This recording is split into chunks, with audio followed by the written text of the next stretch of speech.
The new space tourism is a journey in time. NASA and SpaceX for a tourist trip want to return to Earth, the Moon, later this year, just half a century after the Apollo 8. More than 50 years after Kennedy's speech, the world is a place much less sensitive to the epic. After the end of the Apollo program, humans never returned to the moon. The United States still has a vague objective to travel to Mars in the 2030s. But for now, the project does not include landing planes. NASA also came up with an asteroid, and China aspires to bring people to Mars, but now before 2040.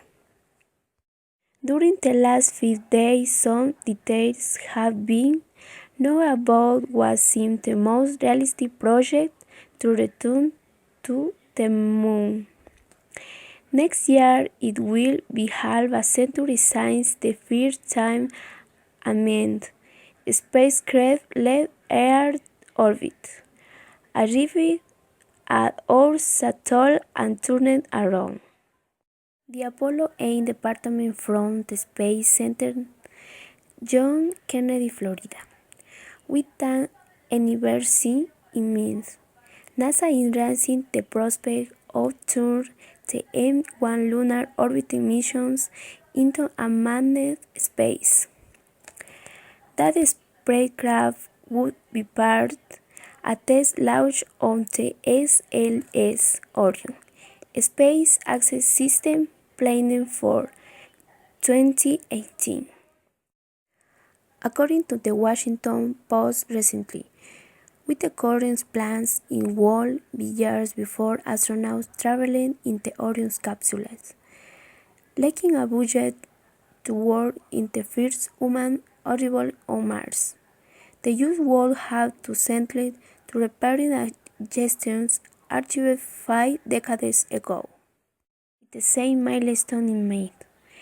Elon Musk, the founder of SpaceX, the private space transportation company, has announced that it already hopes two tourists will to pay for a trip around the moon that will also beat the space travel record for humans, reaching more than 6,000 kilometers away.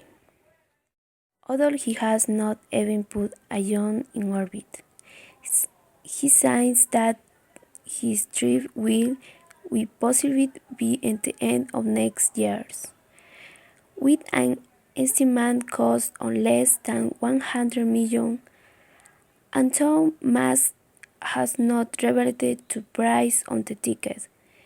The two people want to draw from the same place as the Apollo 8 in Florida aboard a Falcon Heavy rocket. The Dragon 2 capsule won't make the trip fully automatic, although the crew won't receive training to react in case of emergency. NASA has developed the Orion capsule for people, but at neither cost at that of Musk. There is an economic competition that, at the same time, is spurred to the development of Orion. He has Musk one of the shown that the same can be done in a much more economical way. If both NASA and SpaceX meet their plans, the former will achieve an all-achievement and the latter will know the ability of using that. And so it might have benefits in reducing access to space, for no will only fully the wishes of the handful of ultra-millionaires. The inspire's capacity on space travel in the 60s is far from reviving. An unforgettable adventure, where you will get the best of space and invite you participate in that incredible program.